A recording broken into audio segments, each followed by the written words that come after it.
Okay, let's take you to the UK next, where we've just received the results of the fourth round of voting in the Conservative Party's leadership contest.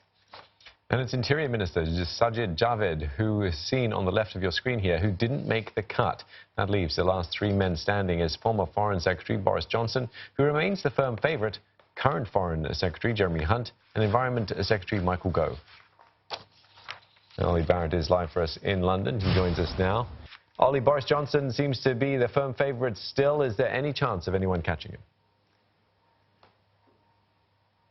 There's no chance of anyone catching him in the ballot of Conservative MPs that will continue with one more vote later today. He will win that. He will win that by some distance. He will be in the final two. The question now is who will be in that final two with him. Michael Gove, the Environment Secretary, as you were saying, now into the lead in terms of the race for that second spot. Now that, by the way, will worry Boris Johnson's supporters very much indeed. There is bad blood between those two men. They can certainly consider Michael Gove to be a formidable potential opponent. So there is now all sorts of speculation about whether over the coming hours we will see some skullduggery going on behind the scenes. Will the Boris Johnson campaign lend some of their supporters, get them to vote for Jeremy Hunt, who remains still in the race, the current Foreign Secretary, so that they can guarantee that Michael Gove doesn't make it into the final two? There is all sorts that will be going on in terms of wheeling and dealing now behind the scenes.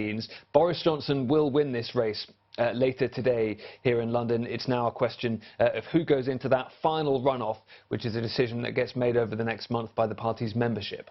That's right, and it has been a long process of voting so far, and as you said, by the end of today, your time, we're down to two. What happens then?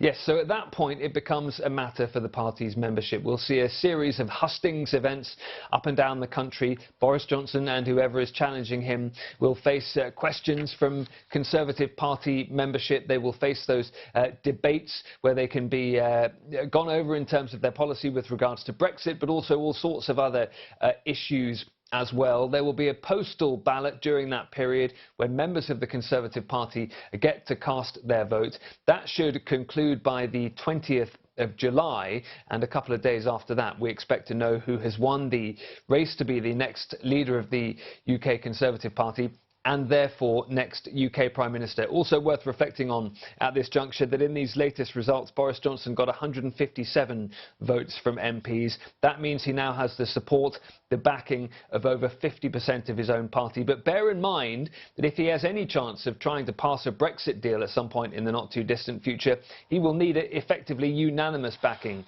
from Conservative MPs to stand a realistic chance. So whoever wins this race is going to face huge challenges. Indeed. Ollie Barrett reporting live for CNA out of London.